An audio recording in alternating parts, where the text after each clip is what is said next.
Welcome to the Haunted Mansion. Feel right at home. I am the Phantom of the Gardens, and now I will tell you a scary fact. The ocean was my home for me. The briny deep was what interested me most, and it was always my dream to explore all of it.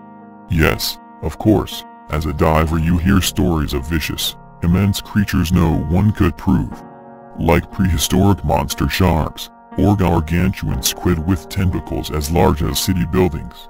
Yes, that did discourage me a bit.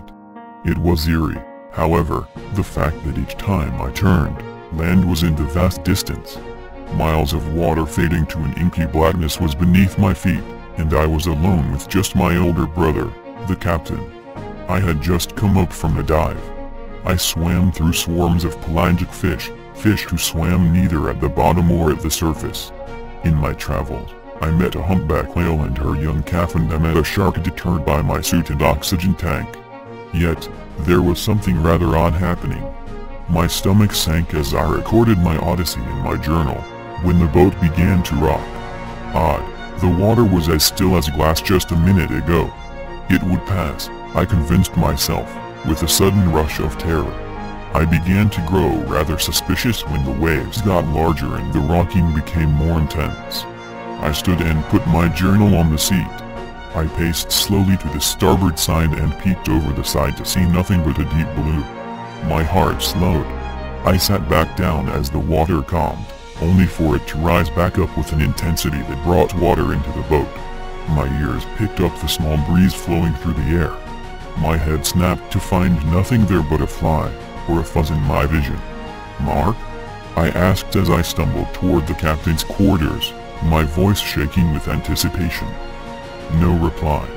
I called his name again, a bit louder, and got no response in return. My skin grew warm and I turned the knob slowly, opening the door to the normal quarters with a still helm and no captain. I scuttled back in a mixture of disgust, alarm and devastating sadness. "Mark," I called as loud as I could, tears welling up in my eyes and the back of my throat. We had one set of gear. He couldn't have dived. He wouldn't have swam. He knows of sharks. So where was he? I paced to the port side and once again peered over. A pink, slimy tentacle inched up the side of the boat, growing thicker as it creeped up the hull. A second one joined it to the left, then the right. Its head-sized cups were lined in rotating teeth as sharp as blades and as large as my hand. Shadows crawled and surrounded me, slime and brine dripping onto my skin.